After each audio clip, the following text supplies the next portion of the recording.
I'm just going to, if we're looking up like this, it's even better. Okay. Okay. So, Brother Bob, this is Brother Bob Trask, and we're doing a video interview today. Want to get a little bit of background as to why he began on his path for spiritual growth and development. And so I thought if you could just introduce yourself and talk a little bit about whatever might have triggered events or a situation, what happened, and then how it changed your life. John, I think now as I look back from the tender age of 76 years old, that I was actually born to be spiritually awake and to some degree enlightened. When I say to some degree enlightened, I think that enlightenment is a path rather than a goal, but I think I'm a ways along on that path, and I think it's because I've spent my entire life looking for ways to be more fulfilled, more satisfied with what I now know is spirituality. For many, many years I didn't know that. My earliest upbringing, my earliest teachings that I remember most fondly were from Native Americans in New Mexico, where I was a boy, and later working with Native Americans in a pueblo and doing my first spirit quest and getting my spirit name, and all of that was really, really important to me and really solid, felt really balanced. But I got away from that, and for a very large part of my life followed a strict Christian belief, and that Christian belief was actually one in which I saw Jesus as having come on earth to die for my sins, which, two things. One, it supposes that Jesus would die for my sins, or that even in the act of dying that would be enough to atone for my sins. But it also supposes that I have sins. And I've since come to realize that neither one of those is true. That Jesus was in fact a great teacher, an incredible teacher, a leader who led by word but also by example. And when I stop looking at him as a savior and start seeing him as a Messiah, as a teacher, then things come together.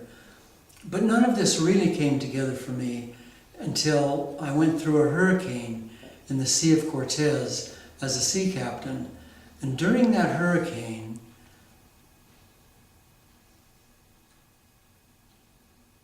an amazing thing happened. I knew at a certain point that my ship was going to sink and that all my passengers and crew were going to be lost. Could I just stop you? How old were you when that happened, and what was your position on the ship? I was the captain, and that was in 1974. I think I was about 36 years old. I had floated along for quite a few years, no longer believing in a Christian God or even in God the Father, feeling really that praying to that entity was just like throwing marbles into the ocean. It was just useless.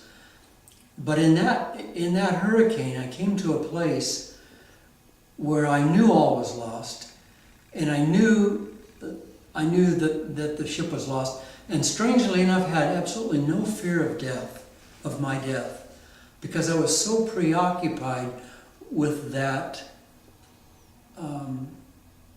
my crew and my passengers would die. And as a captain, I got them into that situation. The buck stops definitely at the feet of the captain on a ship. And I had gotten them into that position, and now we were going to all be lost. And so I found myself praying to God, sort of looking up into the sky and praying to God. And this is a much longer story and much more deep and tense story, but just for the purposes of brevity, I'll say that I just looked up in the sky and said, God, please help me. And at that moment, I remembered that there was no God. At that moment, I remembered that I had prayed and prayed and prayed to this entity in the sky so many times, and it just wasn't there. And at that point, I actually let go of what we think of as God, the man with the long hair and the robe on the clouds. I just let go of that. I just saw that as a superstition, as a fantasy, and I just let it go. And I thought I'd let it go before, but I hadn't. And now I completely let it go. I just erased it. It no longer existed for me.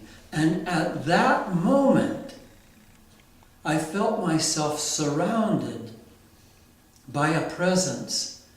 It felt to me as though someone were standing behind me and had arms around me, not touching, but just the warmth of those arms around me. I felt so protected and so safe and so belonging. I'd never, since I was a kid, I'd never really felt like I belonged somewhere. Like I had a being, like I had a value. But all of that came in that great presence that surrounded me. And I didn't see lights or hear voices or any of that stuff. It was just a presence. And then that presence said to me, in thoughts in my own mind, now if you'll stay out of the way, and by stay out of the way, I knew very clearly that meant get my ego out of the way, which I had quite a large one. The message was, if you will just get yourself out of the way, I'll help you get through this. And so I said, I'm out of the way. Okay, I'm out of the way. And so I then was guided step by step by step by step through a process that saved my ship and all my passengers and my crew. And the story is quite a lengthy one, but I did things you can't do with the ship, that you can't do with a boat. And then I was in port, this was in Mexico, and I was in a port arrest for about 6 weeks. And while I was incarcerated, I had a lot of time to think. And incidentally, it wasn't that I did anything wrong. It was just that the local people thought that maybe they could get a lot of money if they imprisoned me and my crew, and said that they wouldn't release us until we paid them $50,000. And eventually, I think the owners of the ship did pay them $50,000, and we got released. But during that period of time, I had a chance to really look at my life and look at it in view of this new reality, of this new consciousness. And I could never go back. So I just started talking to people about what I saw and what I believed and what I feel about life. And that expanded and kept expanding until I had training programs for personal empowerment and spiritual development going on in many parts of the United States, and eventually in 13 other countries, and eventually several 100,000 people were coming into this training, and it was exciting. And now I find myself being the minister of the Bellingham Spiritual Center, the Unity Spiritual Center in Bellingham, Washington. And I'm surrounded by saints and angels every day, really incredible people, and we're doing really good things. So anyway, in a nutshell, that's my story. That's how I got to where I am right now. So this one event really got you to thinking, really changed your life very dramatically. Do you still feel that presence that had its arms around you in that hurricane? Yeah, thank you for that question. Yeah, I really do. I mean, now that's consistent. Now that's with me all the time, and it's also pretty treacherous. It's probably not the right word, but that's the word that comes to my mind. It's pretty treacherous because Before, I could go off and play my ego games, and just could pretend that I was right, or even think that I was right, or how I saw reality was the way it was. And now, when I step into that, it's pretty dramatic. I mean, the contrast between being in the spirit, of being one with reality, and pretending that I've got a separate reality that's more important. The contrast between those two is pretty severe, and I don't get away with it at all. It's too painful. So it holds me in check. And I do feel, even as I'm speaking here now, I just feel so grateful and so loved and so empowered by that spiritual being. Wow, that's great. And this gift that you have, how best do you feel you can share that with people? How can you either help other people to know that or find that or feel that? I think, John, that the answer to that question is that I really have to see people where they are and accept them totally and completely where they are, and let them feel my acceptance and my respect and my affection and my support for them, where they are, exactly where they are. And I think that's transformative for them, because I don't think they accept themselves. Most people don't accept themselves for who they are. They might accept themselves for who they're pretending to be, because it's not okay for them to be exactly the way they are, because that's not enough. But when someone accepts them for who they are, exactly the way they are, and respects them in that light, and then has affection and support for them, I think that itself is transformative. And I think that if I can do that, and do it in an active way, so people really feel that movement inside of them, then they begin to move toward the light. And then whatever I can do to help along the path. But everyone's path is his own. There is no one religion for everybody. Everyone has his or her own path. And the best that we can do is to just love them and support them and accept them exactly for who we see them being. And then I think that garden opens up and flowers inside of them automatically. So I have a question. There are young people in their teenage years, lots in their 20s and 30s, that are beginning to find their way through life. They may be looking for their purpose or their reason. What would you say to them, or how do you think we could reach out and support or help them? That's an excellent question, because I think that what's happened is that a lot of people have found the light. A lot of people have found true, grounded spirituality that is one with everything, that is one with quantum mechanics and with the revolving seasons of this universe. I think there are people who have gotten there. Most of them are older. Most of them are in their 50s and on up. And they can't really talk to the young people because they speak a different language. So I think what we have to do is once again accept those younger people for exactly who they are and where they are, and then let them teach us the new way of thinking. Because their way of thinking is not erroneous. Their way of thinking, and I'm talking about the young people now who are sitting and doing text messaging while they're watching a movie or doing something else. Their brains and their minds work so fast in so many different directions. And we need, in order for us to help them, we need to be able to communicate with them where they are, not where we are. So we have to be willing to learn from them and to be with them where they are. And once again, to accept them and to accept their reality and respect it, rather than constantly saying, well, you guys don't know anything, you've got to be more like me. Because what they will do in their lives is far, far beyond what any of us will do in our lives. What they just need for us to give them a leg up.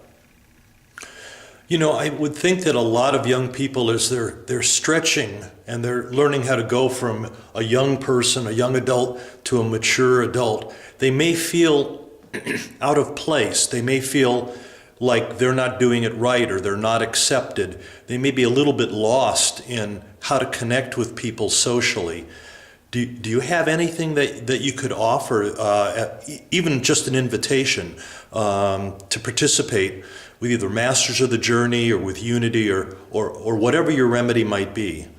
You know, one thing about being lost, about feeling confused, about feeling that the way I'm doing it probably isn't the right way, and maybe there is no right way, and I'm just sort of casting around inside of that great nightmare.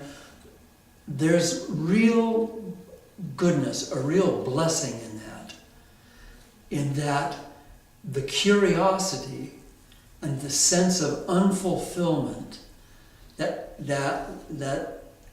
results in following that curiosity and wanting so badly to belong and wanting so badly for the world to make sense, wanting so badly to know that there is a spiritual reality that makes common sense, that you don't have to take a lot of stuff on faith. That seeking is important, because then when you find it is so valuable to you. And you can make the journey a lot easier. Masters of the Journey is an incredible program of bringing people together and helping them develop a spiritual community. And I'm not talking about a bunch of people living together in a village. I'm talking about a global village. I'm talking about a community of people who love and understand each other in a broad scope, and that are all focused in their own individual ways, focused in one direction. And that's, how can I leave this, finally leave this planet and have it be spiritually and temporally richer and safer than it was when I came on it. And we're moving in that direction. That's my vision and goal, and I think the young people want that too. And if they come to the Unity Spiritual Center in Bellingham, or some other places that I could mention, or be involved with Masters of the Journey, I think they can find not only that the path gets easier and the confusion brightens up and begins to dissipate, but I think also that they find other people that are absolutely like them, that are on their paths. And just one last question. This doesn't have to be just for young people, but as we begin to awaken our consciousness and develop spiritually, we may find that being of service to our community, to the people around us, to the world, is something that we really feel good about. It's like at our very core and our very being. Is there anything that you can say as far as inviting people to develop their consciousness and find that sort of path of service? You know, John, when we talk about spirituality, it's, in a sense, there's two sides to it. One side of it is my own enlightenment, my own sense of spiritual fulfillment, my own sense of bliss and joy as I gain more and more wisdom in the spiritual realm. That sense of well-being. But if it stops there, it dies there. That has to come not only to me, but through me, from Holy Spirit, from the great creator of the universe. Not the man on the cloud, but great Spirit. That spirit of love and power, passion, grace flowing into me and through me has to go somewhere. So every spiritual leader that I really love and admire, every one of them, back through the centuries and presently, are all those who talked about being in service to other people, to other beings, to the planet, to nature, to the forests, to the seas, to be in service, to get a shopping bag and walk down the beach and pick up litter or things that don't belong there, or to do the same thing on a trail and not look for approval for it, just to do it because this is my service. There's something happens inside of me, and I connect more deeply to Great Spirit, to the world around me.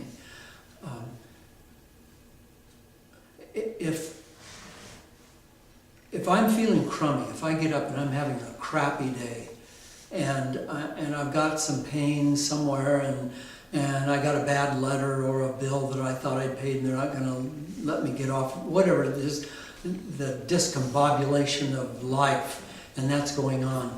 If I'm willing at that point to stop focusing on my own poor self and instead take that same exact energy and go help somebody, go mow somebody's lawn, go wash somebody's dishes, go to a nursing home and sit with some dear old lady and hold her hand and listen to her story. If I'm willing to do that, I promise you my problems disappear.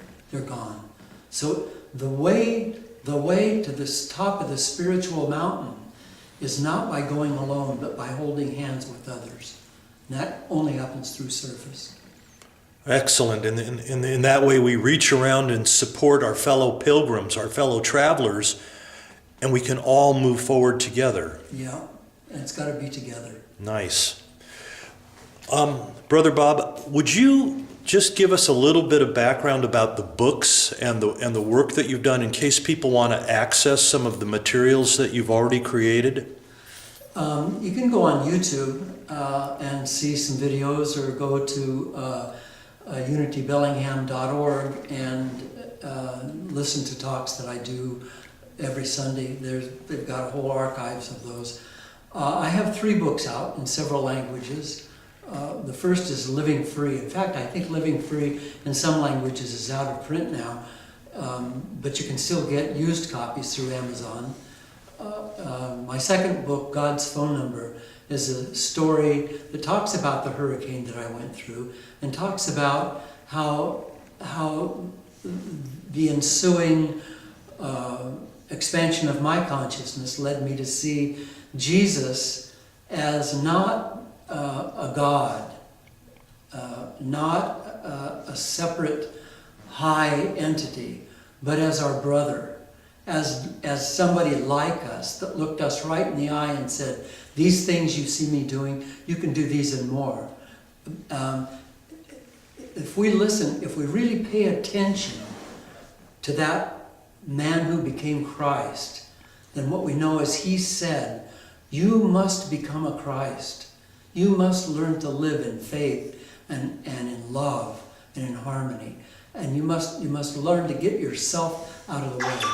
That's what he taught us. That's what he said to us. And that book, God's Phone Number, not only tells the story of my own awakening, but every time it talks about Jesus, what Jesus said or what an apostle said, it goes back and cites the biblical citation. It absolutely shows you where that happened in the Bible. So it's not just hearsay.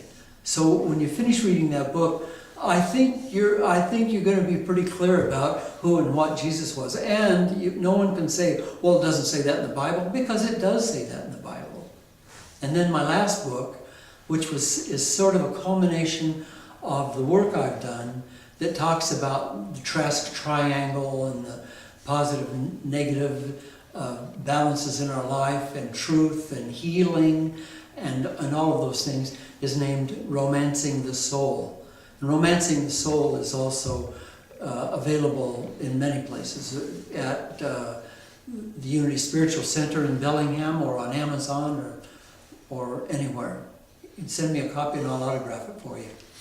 Well, thank you so much for your time today.